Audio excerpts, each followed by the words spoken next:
नमस्कार। आज हम एक ऐसे छोटे से पर बहुत ही कमाल के डिवाइस की दुनिया में चलेंगे जो आपके बड़े से बड़े स्मार्ट आइडियाज को सच कर सकता है। जी हाँ, हम बात कर रहे हैं ESP32 की। तो चलिए फिर शुरू करते हैं। अच्छा, कभी सोचा है कि एक बिल्कुल साधारण सा बल्ब या कोई गमला स्मार्ट कैसे बन जाता है? मतलब हम कैसे उन्हें अपने फोन से कंट्रोल कर पाते हैं? क्या है इसके पीछे का राज? देखिए, असल में हर स्मार्ट डिवाइस के अंदर एक छोटा सा दिमाग होता है। एक बहुत ही छोटा सा दिमाग जो उसे पूरी दुनिया से मतलब इंटरनेट से जोड़ता है। इसी छोटे से दिमाग को हम कहते हैं माइक्रो कंट्रोलर। और सच कहूं तो यही इंटरनेट ऑफ थिंग्स या जिसे हम IoT कहते हैं उसकी जान है। तो चलिए आज के हमारे हीरो से मिलते हैं। इस पहले सेक्शन में हम ESP32 को करीब से जानेंगे। तो आखिर ये ESP32 है क्या चीज?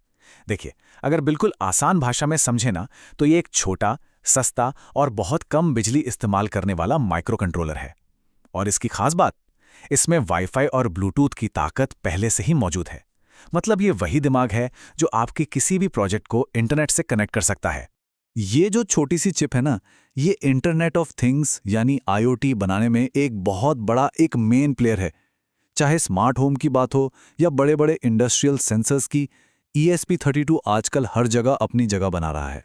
ESP32 की सबसे बड़ी खासियत कह सकते हैं इसकी दो सुपर पावर्स हैं।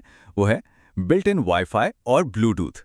मतलब सब कुछ इसी के अंदर है और इसी वजह से कोई भी वायरलेस कनेक्शन बनाना बहुत ही आसान हो जाता है। अलग से कुछ भी जोड़ने का झंझट ही नहीं। अब ESP32 का एक बड़ा भाई भी था, ESP8266, जो बहुत पॉपुलर था। वो वाईफाई प्रोजेक्ट्स के लिए कमाल का था। लेकिन ESP32 वो उससे भी एक कदम आगे है। इसमें न सिर्फ ब्लूटूथ की काबिलियत जोड़ी गई है, बल्कि ड्यूअल कोर प्रोसेसर की ताकत भी है। मतलब डबल पावर। चलिए अब इस बोर्ड को थोड़ा और करीब से देखते हैं। इस सेक्शन में हम इसके अलग अलग हिस्सों को और उनके काम को समझेंगे।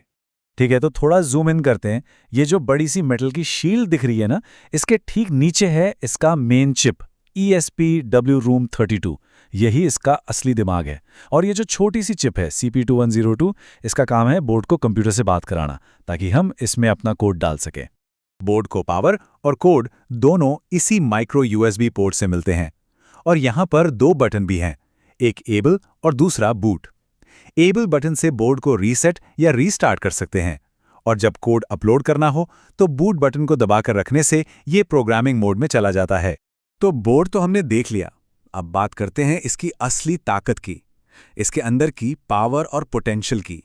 चलिए अब जरा नंबर्स पर नजर डालते हैं। इसमें है डुअल कोर प्रोसेसर, मतलब एक साथ दो दिमाग काम करते हैं। सोचिए, साथ में तेज वाईफाई, ब्लूटूथ का सपोर्ट, 240 मेगाहर्ट्ज तक की स्पीड और 512 KB रैम। सच में ये छोटा पैकेट बड़ा धमाका है। तो सबसे जरूरी सवाल, इस सारी पावर और इन सारे फीचर से हम आखिर बना क्या सकते हैं? चलिए अब देखते हैं कि कैसे एक आइडिया हकीकत में बदलता है। तो सवाल वही है कि इस सारी ताकत से असल में बनाया क्या जा सकता है। सच पूछिए तो संभावनाएं लगभग अनंत हैं। एक बहुत ही सिंपल सर्किट से शुरुआत करके इसे एक पूरे वेब सर्वर में बदला जा सकता है।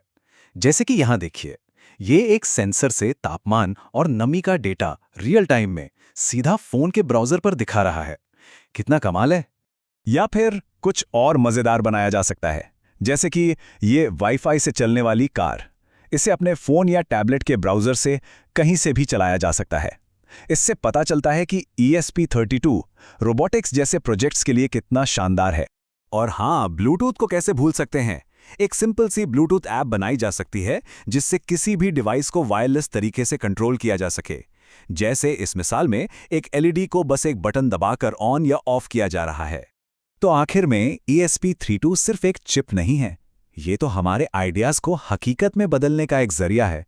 अब एक सवाल सबके लिए, अपने आसपास देखिए और सोचिए, ऐसी कौन सी चीज है जिसे स्मार्ट बनाया जा सकता है? जरा सोचिए, क्योंकि ESP32 के साथ ये बिल्कुल संभव है।